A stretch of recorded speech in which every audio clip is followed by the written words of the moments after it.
New York city کے mayor Eric Adams نے شہر میں گن وائلنس کے واقعات کی روک تھام کے لیے مختلف مذاہب کے اکابرین پر مشتمل ایک وسیع گروپ تشکیل دے دیا۔ اسلحے کے بے دریغ اور آزادانہ استعمال کے خلاف سب اکٹھے ہو گئے۔ نیویارک سٹی میں گن وائلنس کے خاتمے کے خلاف میئر ایرک ایڈمز کے زیر اہتمام بین المذاہب ہم آہنگی کی مناسبت سے پبلک لائبریری میں منعقدہ ناشتے پر تمام مذاہب کے رہنما جمع ہوئے اور دعا کے ساتھ تقریب کا آغاز ہوا۔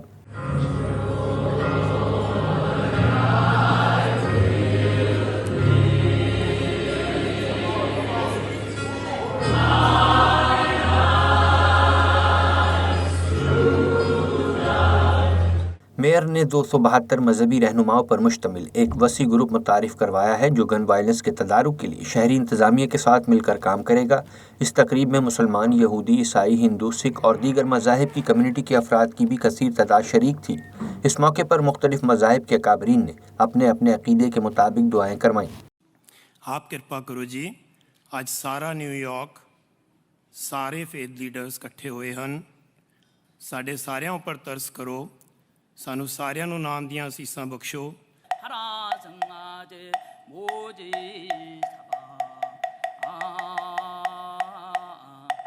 We pray that through their efforts, our city will be granted peaceful times so that we, together with them, may lead a calm and tranquil life in all reverence and godliness. تقریب میں گن violence کے تدارک اور اس سے متاثرہ ریاستی سطح پر $1.5 million funding کی جائے گی، جسے 3 مختلف پروگرامز پر خرچ کیا جائے گا۔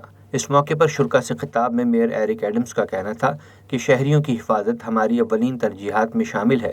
گن وائلنس ہم سب کا مشترکہ مسئلہ ہے، اس لیے اس کی روک تھام کے لیے سب کو مل کر اپنا کردار ادا کرنا ہوگا۔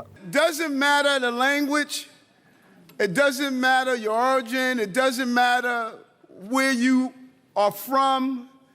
If you are plugged into a source of faith, you will be able to accomplish the task.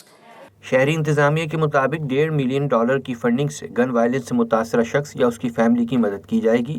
نوجوانوں کی تربیت، اصلاح اور رہنمائی کے لیے عوامی مقامات پر مختلف مذہبی اکابرین کے ساتھ سیشن منعقد کیے جائیں گے اور شہر کے 18 پولیس اسٹیشن اور کمیونٹی کے درمیان تعلق کو مستحکم بنانے پر کام کیا جائے گا۔